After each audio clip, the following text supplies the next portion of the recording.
Hello guys, welcome to Spot Oreo channel. Now I will give you tutorial how to add friends on Snapchat for your Android. Before that, I wanna ask you, how are you guys? So you don't miss out any of our videos, don't forget to like, share and subscribe to this channel, and let's start it. First, we go to the Snapchat application. After that, you can click the symbol here, add friends, and you scroll down. Your friends is about your contacts or the stranger one.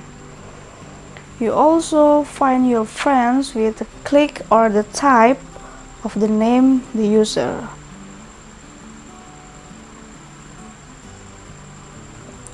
And click add here. Okay, and you just to wait someone who you can to add is accept your request.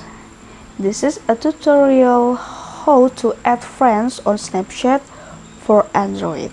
I hope this video is useful for you, and thank you.